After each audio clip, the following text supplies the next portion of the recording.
Hello guys, आज के इस वीडियो में हम लोग क्लास 9th सब्जेक्ट हिंदी ए से ऑब्जेक्टिव एमसीक्यू क्वेश्चन को देखेंगे। तो चलिए बिना लेट के वीडियो को शुरू करते। इससे पहले जितने बच्चे क्लास 9th में और आपका सब्जेक्ट हिंदी ए है तो बिल्कुल विदाउट इसके वीडियो को देखिए। सबसे पहले सामान्य निर्देश जो है बिल्कुल आप ये पढ़ना है, बिल्कुल पढ़िएगा। ये सवाल सामान्य निर्देश में क्या है, सभी प्रश्न अनिवार्य है। प्रत्येक प्रश्न का 1 अंक दिए जाएंगे और 4 विकल्प रहेगा। गलत होने पर कोई नंबर नहीं कटेगा। तो बिल्कुल आपको घबराना नहीं है।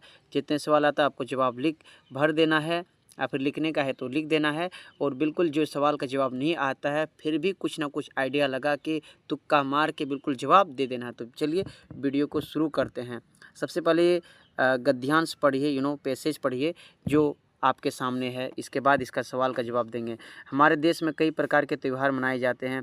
कुछ धर्म से जुड़े होते हैं तो कोई नववर्ष के आगमन से जुड़े होते हैं। त्यौहार के कारण पूरा वर्ष उमंग से भरा बना रहता है। नववर्ष के आगमन के समय से खेत लहलहाने लगते हैं, उनकी कटाई आरंभ हो जाती, किसान का भी प्रफुल्लित हो जाता है। इसी प्रकार महापुरुषों को याद मनाने वाले त्यौहार हमारे मन को देशभक्ति गौरव की भावना से सराबोर कर देते हैं। सभी त्योहारों को लक्ष्य एक ही है, हम सभी त्यौहार साथ में हर्षोल्लास के साथ मनाएं और उसमें निहित अच्छे विचारों को संपूर्ण समाज में फैलाने में मदद करें, जिससे सभी धर्म के लोग एकजुट की भावना है। भारत देश में ना जाने कितने धर्म के लोग रहते हैं और सब कोई अपना अपना त्यौहार मनाते हैं। तो बिल्कुल आपको भेदभाव नहीं करना है और अपने अपने त्यौहार को बिल्कुल मनाएं। आगे देखते हैं हम लोग इसी पैराग्राफ से क्वेश्चन क्या है और इस क्वेश्चन का जवाब भी हम लोग को देना है। तो फर्स्ट क्वेश्चन ये रहा, गद्यांश के अनुसार किसके आगमन के समय खेत लहलहाने लगते हैं। तो हम लोग जस्ट पढ़ें, गद्यांश के अनुसार किसके खेत लहलहाने लगते हैं। तो यहाँ पर देखिए नववर्ष के आगमन से खेत लहलहाने लगते हैं। इसका सही आंसर क्या हो जाएगा? आप बिल्कुल आराम से आंसर का जवाब दे पाएंगे। तो इसका सही आंसर का ऑप्शन नंबर ए, जितने बच्चों ने चुने नववर्ष के आगमन से खेत लहलहाने, ऑप्शन भी नहीं पढ़ना पड़ेगा, आप जवाब दे पाएंगे। गद्यांश के अनुसार हम सभी त्यौहार को मिलजुल कर एक साथ कैसे मनाते हैं, कटुता से या फिर हर्षोल्लास के साथ। बिल्कुल ऑप्शन नंबर बी हो जाएगा। Option number B is the right answer हो जाएगा। आई होप कि आप सभी सवाल का जवाब दे पा रहे हैं। क्वेश्चन नंबर 3 देखिए, गद्यांश का सर्वाधिक, जी हाँ, गद्यांश का सर्वाधिक उचित शीर्षक क्या है? देश और त्यौहार, हमारे त्योहारों का महत्व, त्योहारों का देश।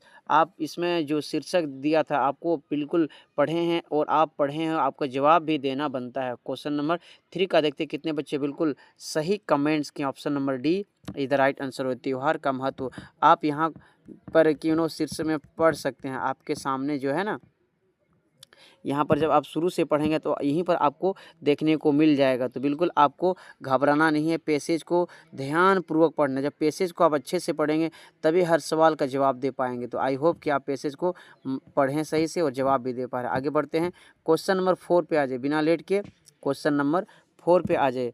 प्रफुल्लित शब्द का अर्थ क्या होता है? जी हाँ, प्रफुल्लित शब्द का अर्थ बताना। क्वेश्चन नंबर 4 पे प्रफुल्लित शब्द का अर्थ पर्यायवाची शब्द क्या होगा? खुशी, सम्मान, स्वागत, विषाद, क्या होगा? जल्दी से बता। 4 नंबर का ऑप्शन नंबर ए खुशी होता है, बिल्कुल सही आंसर। आगे बढ़ते हैं, नेक्स्ट पैराग्राफ पे आ जाइए। पक्षी और बादल ये भगवान के डाकिये हैं जो एक महादेश में दूसरे महादेश को जाते हैं। हम तो समझ नहीं पाते मगर उनकी लाई चिट्ठियाँ पेड़ पौधे पानी और पहाड़ बाँचते हैं। हम केवल यह आंकते हैं कि देश की धरती आगे देखिए क्या लिखा है, दूसरे देश की सुगंध भेजती है। तो क्वेश्चन 5 में पूछा है, पक्षी और बादल को किस रूप में बतलाया? डाकिया, खुशबू, देश, धरती। तो अभी हम लोग जस्ट पढ़ें डाकिया। 5 का ए बिल्कुल सही हो जाएगा। क्वेश्चन नंबर 6 में लिखा है, एक देश से दूसरे देश महादेश कौन जाते हैं? फूल पत्ते जाते हैं, पेड़ पौधे जाते हैं, क्या जाते हैं? आपको जल्दी से बता देना, जल्दी से। 6 का बिल्कुल जितने बच्चे ऑप्शन यानी कि आपको और भी 2 विकल्प है, आप यहाँ से पढ़ सकते हैं।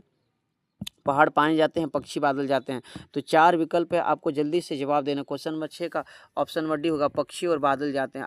आगे बढ़ते क्वेश्चन नंबर 7 पे आ जाइए। बिना लेट के क्वेश्चन नंबर 7 पढ़िए। सुगंध में कौन सा उपसर्ग है? उपसर्ग जो पहले जुड़ जाता है। जी हाँ, गंध के आगे क्या जड़ गया? सु। तो option number B is the right. 7 का ऑप्शन नंबर बी बिल्कुल सही हो जाएगा। सु में क्या, गंध में सु लग गया तो सुगंध हो गया उपसर्ग। आगे बढ़ते हैं, पद्यांश का उचित शीर्षक क्या हो सकता है? जी हाँ, प्राकृतिक संवाहक, पानी, पहाड़, पेड़ पौधे, देश, महादेश। जल्दी से बताइए। 8 का बिल्कुल ऑप्शन नंबर ए प्रकृति के संवाहक हो जाएगा। 9 नंबर देखिए, संख्यावाचक विशेषण। संख्यावाचक जिसको हम लोग गिन सकते हैं 5, 6, 7, 8 जितने भी रहेगा। विशेषण 4 प्रकार के होते हैं जिसको हम ट्रिक्स के माध्यम से बताए थे। जीएस, पीएस, जीएस पीएस गुणवाचक, संख्यावाचक, परिणामवाचक, सार्वनामिक, ये हम पढ़ाए थे। जीएस पीएस की ट्रिक्स की मदद से आपको पढ़ाया गया था। तो संख्या इसमें देखना है, लाल टोपी, अच्छा आदमी, गोल चश्मा, दो बिल, जहाँ पर संख्या आ गया दो बिल, ऑप्शन बिल्कुल सही हो जाएगा डी। आगे बढ़ते हैं बिना लेट के, क्वेश्चन नंबर 10 पे आ जाइए।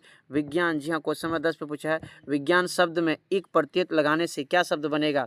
विज्ञानी, वैज्ञानिक, वैज्ञानिक, विज्ञानिक। तो इसका सही आंसर हो गया वैज्ञानिक, ऑप्शन नंबर सी। 10 का ऑप्शन नंबर सी बिल्कुल सही हो जाएगा। 11 देखिए, इनमें से सरल वाक्य उदाहरण, सरल वाक्य जो बिल्कुल बोलने में सिंपल रहेगा, जोर जोर से वर्षा हो रही, वर्षा हो रही, बिजली चमक रही, बिल्कुल ये संयुक्त है। जो जुड़ गया एक सेंटेंस, दो सेंटेंस, ये बिल्कुल संयुक्त है, गलत हो जाएगा। मोहन ने कहा कि कल वर्षा होगी, ये भी गलत हो जाएगा। वर्षा हो रही तथा लड़के खेल रहे, बिल्कुल ये भी गलत हो जाएगा। तो जितने बच्चे 11 का, जी हाँ 11 का ऑप्शन नंबर ए चुने, बिल्कुल सही हो जाएगा 11 का ए। 12 नंबर पे आ जाए, वाक्य हम बता दें, ऐसे वाक्य दो रचना के आधार पर 3 होते हैं, सरल वाक्य, मिश्र वाक्य और संयुक्त वाक्य। सरल वाक्य, मिश्र वाक्य और संयुक्त वाक्य होते हैं। आपको क्लास में पढ़ाया गया, अगर नहीं पढ़े तो बहुत जल्दी आपको पढ़ाया जाएगा, ठीक है। आगे बढ़ते बिना लेट के क्वेश्चन नंबर आ जाए 12 पे। क्वेश्चन नंबर 12 पे सभी बच्चे आ जाइए, सभी बच्चे आ जाइए। इनमें से किस वाक्य में कर्ता ने चिन्ह का सही प्रयोग किया, यानी कि कर्ता का चिन्ह का सही प्रयोग किया? 12 का, शिक्षक ने कहा, मोहन ने बाजार गया था, सीता ने भजन गा रही थी, उसने खाना खा रही थी। 4 विकल्प है, 12 का बिल्कुल ऑप्शन नंबर ए हो जाएगा, शिक्षक ने कहा था। 13 देखिए, निम्नलिखित में से सकार का विलोम क्या होता है? आकार, प्रकार, स्वीकार, निराकार। 4 विकल्प है, 4 विकल्प है। आपको 5 सेकंड का टाइम भी देते हैं, जल्दी से आप जवाब दे दीजिए, जल्दी से आप जवाब दीजिए। जितने बच्चे बिल्कुल 13 का जितने बच्चों ने सही चुने हैं बी नंबर, आप साकार का निराकार होता है, option number B is the right answer. 14 देखिए, ईंट का जवाब पत्थर से देना। जी हाँ, ईंट का जवाब पत्थर से देना। जब लड़ाई झगड़ा होता है घर में, आप सुने गांव में सुनेंगे, ईंट का जवाब पत्थर से देना है। तो मुहावरा बताना है आपको, वहाँ जवाब नहीं देना है आपको, मुहावरा बताना। इसका सही अर्थ क्या होगा? कड़ा प्रतिरोध, कड़ा प्रतिरोध नहीं करना, कोई प्रतिरोध नहीं करना, थोड़ा प्रतिरोध करना। प्रतिरोध मतलब उसका उल्टा है ना। तो 14 का बिल्कुल जितने बच्चे ने ऑप्शन नंबर कितना चुने, ऑप्शन नंबर ए बिल्कुल सही, कड़ा प्रतिरोध करना। ईंट का जवाब पत्थर देना, यानी कि कुष्ठ के साथ और कुष्ठता से पेश आना। आगे बढ़ते हैं 15 नंबर में देखिए, निम्नलिखित में से, जी हाँ, कौन सा शब्द एक वचन है? एक वचन जिसमें एक का बोध हो, आंसू, दर्शन, आकाश, प्राण। तो जल्दी से आपको बता देना, इन चारों में से कौन सा एक वचन होगा? आंसू, दर्शन, आकाश, प्राण। देखते हैं कितने बच्चे बिल्कुल सही जवाब दे दिए, Akash, option number D is the right answer. 16 देखिए, औपचारिक पत्र। पत्र याद रखिए 2 प्रकार के होते हैं, एक होता है अनौपचारिक, एक होता है औपचारिक। तो औपचारिक यहाँ फॉर्मल बोल रहा हूँ, औपचारिक मतलब फॉर्मल। औपचारिक पत्र इनमें से कौन सा विकल्प नहीं होगा? तो औपचारिक पत्र में इनमें से कौन सा विकल्प नहीं होगा? अभिवादन, पता, विषय, दिनांक। आपको जल्दी से बता दें 16 नंबर का, जितने बच्चे 16 नंबर देख रहे बिल्कुल अभिवादन नहीं होगा, option number A is the right answer. 17 देखिए, निबंध लेखन के अंतिम चरण को क्या कहते हैं? जी हाँ, निबंध लेखन के अंतिम चरण को क्या कहते हैं? आरंभ, उपसंहार, विस्तार, मध्य, क्या कहते हैं? जल्दी से बताएं। 17 का जितने बच्चों ने ऑप्शन नंबर सी चुने, बिल्कुल उपसंहार, option number C is the right answer हो जाएगा। आगे बढ़ते हैं क्वेश्चन नंबर 18 देखिए, संवाद में कौन सा अंश आवश्यक होता है? केवल विचार, केवल समय, केवल नाम, नाम, भाषा, स्थान, गतिविधि। जल्दी से आपको जवाब दे देना, बिल्कुल आप सही जवाब दे पा रहे हैं, नाम, भाषा, स्थान और गतिविधि इज द राइट आंसर। आगे बढ़ते हैं 19 नंबर देखिए, पैराग्राफ पढ़िए, उसके बाद जवाब देना है। 19 से 22 तक के लिए सही उत्तर का चयन करें। एक काले माथे वाले चतुर चिड़िया श्वेत पंखों के झपाटे मार फौरन टूट पड़ी है। भरे जल के हृदय पर एक उजली चटुल मछली चोंच पीली में दबाकर दूर उड़ती गगन में, गगन यानी कि आसमान में। आगे देखते हैं क्या लिखा है यहाँ पर, सवाल देखिए थोड़ा। क्वेश्चन नंबर 19 में, चिड़िया के माथे का रंग कैसा था? काला, सफ़ेद, पीला, हरा। अभी हम लोग जस्ट पढ़े, पैराग्राफ में देख लीजिए, चिड़िया का रंग कैसा था? जी हाँ, चिड़िया का रंग कैसा था? यहाँ पर देखिए, एक काले रंग। तो यहाँ बिल्कुल इसका जवाब दे देना है, बिल्कुल क्या हो जाएगा, बिना ऑप्शन पढ़े ऑप्शन नंबर ए हो जाएगा। 19 का option number A is the right answer हो जाएगा। आई होप कि आप बिल्कुल आंसर दे दिए हैं। चिड़िया का माथे में कैसा रंग था? काले रंग। 20 पढ़िए, कवि ने चतुर किसे कहा? मछली को, बादल को, पानी को, चिड़िया को। कवि ने चतुर किसको कहा? बिल्कुल चिड़िया को कहा, जो अपने चोंच में मछली को दबा करके गगन में चले गए। क्वेश्चन नंबर 21 देखिए, चिड़िया मछली को किस तरह पकड़ती है? दौड़कर, डुबकी लगाकर, झपाटे मारकर, गोता लगाकर। तो चिड़िया पता है दूर से देखते हैं और अचानक मछली पर हमला करते हैं। तो इसका सही आंसर हो जाएगा 21 का, जितने बच्चों ने, जी हाँ, जितने बच्चों ने ऑप्शन नंबर डी चुने, झपाटे मार का option number D is the right answer हो जाएगा। आगे बढ़ते हैं क्वेश्चन नंबर 22 देखिए। गगन का पर्यायवाची शब्द, गगन अभी हम जस्ट बताए, गगन मतलब क्या होता है, आसमान, नभ, वसुधा, आसमान। गगन का पर्यायवाची शब्द नहीं है, आपको यहाँ पर बताना है कौन सा नहीं है वो बताना है ना। तो हम लोग पढ़े हैं गगन मीन से क्या होता है, आकाश होता है, नभ होता है, आसमान होता है, वसुधा नहीं होता, ऑप्शन नंबर सी इसका सही आंसर हो जाएगा, ऑप्शन नंबर सी बिल्कुल सही हो जाएगा, वसुधा गगन का पर्यायवाची शब्द नहीं है। आगे बढ़ते हैं यहाँ पर देखिए, थोड़ा पढ़ लीजिए क्वेश्चन 23। साखियों के शब्द में पाठ के आधार पर दिए गए पदों को उनके तत्सम और दिए गए इनमें गलत विकल्प का चयन करें। गलत विकल्प का चयन करना, पखा, पखी, पशु, पक्षी, निरपक्ष, निष्पक्ष, देहू, दोनों, अनंत, अंत, अनंत, अनंत। तो 4 विकल्प दिया गया, इन 4 विकल्प में से आपको जल्दी से जवाब देना। 23 का बिल्कुल जितने बच्चों ने ऑप्शन नंबर ए चुने, पखा, पखी, पशु, पक्षी बिल्कुल सही हो जाएगा। पखा, पशु, पखी, पक्षी हो जाएगा, बिल्कुल ये सही चुना है। आप यहाँ पर ध्यान से पढ़िए, पखा हो गया पशु और पक्षी हो गया पक्षी, बिल्कुल सही हो जाएगा। 24 देखिए, 24 पे सभी बच्चे आ जाइए और थोड़ा क्वेश्चन पढ़ लीजिए पहले। वाक्य पाठ के आधार पर निम्नलिखित में से कौन सा वाक्य सही है बताना है। 4 विकल्प है, तो हम बिना लेट के इसका आंसर आपको बता देते तो ऑप्शन नंबर बी, भोग और त्याग के बीच मध्य मार्ग अपनाना, बिल्कुल सही हो जाएगा। चलिए बिना लेट के क्वेश्चन नंबर 25 को देखते हैं। क्वेश्चन नंबर 25 को अच्छे से थोड़ा पढ़ लीजिए। क्वेश्चन नंबर 25 में पूछा है, जी हाँ, कैदी और कोकिला के कविता के अनुसार मोहन के वर्त द्वार किसकी ओर संकेत किया गया था। श्री कृष्ण, कैदी, कोयल की ओर, मोहनदास करमचंद गांधी हमारे बापूजी। तो बताना ऑप्शन नंबर बी बिल्कुल 25 का जितने बच्चों ने चुना बिल्कुल सही जवाब दो। क्वेश्चन नंबर 26 पे आइए। मेघ आए कविता के अनुसार धूल किसका प्रतीक था। जी हाँ, मेघ आए कविता के अनुसार धूल किसका प्रतीक था। युवक का, पाहुन का, नदी का, युवती का। मेघ आए बन ठन के सवर के, आपको ये पढ़ाया गया है, आपको पता होगा ये पाहुन के यानी कि पहुना जिस तरह आते हैं ना जो दामाद, तो उसी प्रकार से कंपेयर किए गए थे। मेघ आए बन ठन के सवर के। आगे बढ़ते हैं, क्वेश्चन पढ़ने से पहले आप थोड़ा यहाँ पर पैसेज को देख लीजिए। गधे को भी कभी क्रोध नहीं गधे को कभी क्रोध करते हुए नहीं सुना होगा। जितना चाहे गरीब को मारो, चाहे जैसी खराब सड़ी घास सामने डाल दो, उसके चेहरे पर कभी असंतोष की छाव भी ना दिखाई देगी। वैशाख में चाहे एकाध बाल कुल्लेल कर लेता हो, पर हमने उसे कभी भी खुश होते नहीं देखा। उसके चेहरे पर एक विषाद अस्थायी रूप से छाया रहता है। सुख, दुख, हानि, लाभ किसी भी दशा में उससे बदलते नहीं देखा। शिष्यों के, मुनियों के जितने गुण, आगे देखिए पैराग्राफ में क्या लिखा है, वे सभी पृष्ठों को पहुँच गए पर आदमी के बेवकूफ़ कहता है। सद्गुणों का इतना अनादर कहीं नहीं देखा होगा। गधा के बारे में है आपको, है ना, तो आपको अच्छे से जवाब देना है। यहाँ पर 27 में पूछा है, गधा कैसा प्राणी है। गधा हिंसक है, उद्गन, क्रोधित है, सहनशील है।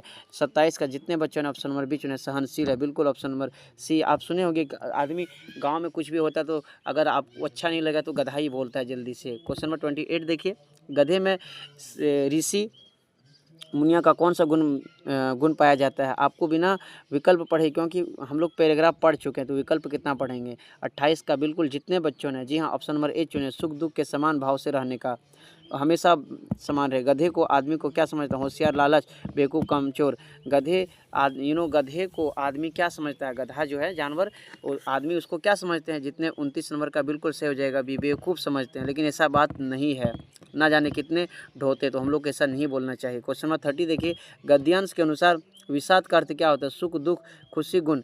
तो विषाद का अर्थ बिल्कुल आपको बता देना। 30 का जितने बच्चों ने, जी हाँ, जितने बच्चों ने 30 नंबर का ऑप्शन नंबर सी चुने हैं, दुख, बिल्कुल सही जवाब दें। क्वेश्चन नंबर 31 पे आ जाए। लहासा की ओर पाठ के लेखक के सहयात्री का नाम क्या था। जो लहासा की ओर जा रहे थे, आपको बताना सुमति थे, नमसे थे। आपको दोनों में से बता देना क्या है। आपको 2 विकल्प हम छाड़ दिए, 2 विकल्प में आपको जल्दी से जवाब दे देना। 31 का क्या आंसर हो जाएगा। तो जितने बच्चे 31 का ऑप्शन नंबर ए चुने, सुमति उसका नाम थे, बिल्कुल सही जवाब। 32 देखिए, सावले सपने की याद के अनुसार साइलेंट वैली कहाँ थी। पंजाब में, केरल में, झारखंड में, हरियाणा में। देखते कितने बच्चे जवाब अभी तक दे दिए हैं। तो ऑप्शन नंबर सी, केरल में, option number C is the right answer. आगे बढ़ते हैं 33 पे देखिए, किस ब्रिटिश सेनापति ने देवी मैना पर सहानुभूति दिखलाई थी। जनरल ने, लॉर्ड मिंटो ने, जेम्स फिलिप ने, सर टॉमसन ने। आपको बताना है जल्दी से। 33 का बिल्कुल सही जवाब दें, बी नंबर, सर टॉमस ने, यानी कि दया उसको आ गए थे क्योंकि उसकी बेटी का सहेली थी। आगे बढ़ते हैं बिना लेट के।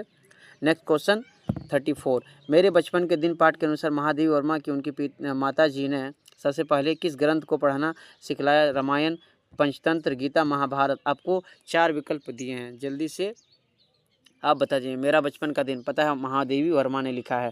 तो 34 का जितने बच्चों ने ऑप्शन नंबर सी चुने हैं, पंचतंत्र बिल्कुल सही जवाब। 35 में जूता हमेशा टोपी से कीमती रहता है, ये प्रेमचंद्र के फटे जूते पाठ से लिया गया है। प्रेमचंद्र के फटे जूते पाठ से हरिशंकर परसाई जी द्वारा लिखा गया। यह पंक्ति किस पाठ से ली गई?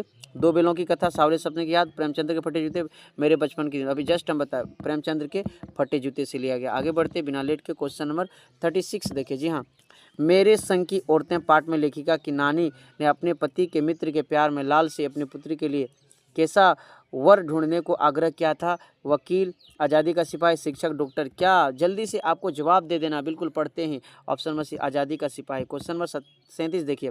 रीढ़ की हड्डी पढ़े हैं ना, रीढ़ की हड्डी एकाकी में रचनाकार निम्नलिखित में से कौन है?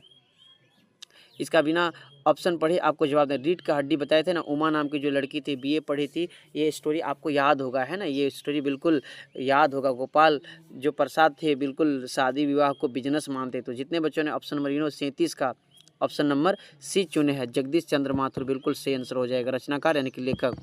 क्वेश्चन नंबर 38 देखिए, 38 नंबर। रीढ़ की हड्डी एकाकी में विवाह का योग्य कन्या का नाम क्या थी?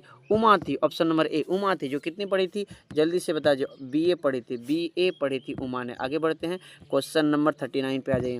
निम्नलिखित में से किस पाठ में विस्थापन का दर्द है? जी हाँ, माटी वाली, जो 2025 जैक बोर्ड से रिमूव कर दिया गया है, ये है ना, सिलेबस से हटा दिया गया, बट कोई नहीं, जानकारी के लिए पढ़ लिए। विस्थापन की घटना माटी वाली, जो आंटी थी वो अपने दुख बयां कर रही थी। क्वेश्चन नंबर 40 में माटी वाली पाठ किस शहर में थे? टिहरी। टिहरी बांध बांधे थे, टिहरी शहर थे। आई होप कि आप 40 में से ज़्यादा क्वेश्चन का जवाब दिए, तो इसी तरह पढ़िए ताकि आप ज़्यादा से ज़्यादा आगे बढ़ पाएंगे। चलिए मिलते हैं नेक्स्ट क्लास में, तब तक के लिए पढ़ते रहिए, आगे बढ़ते रहिए।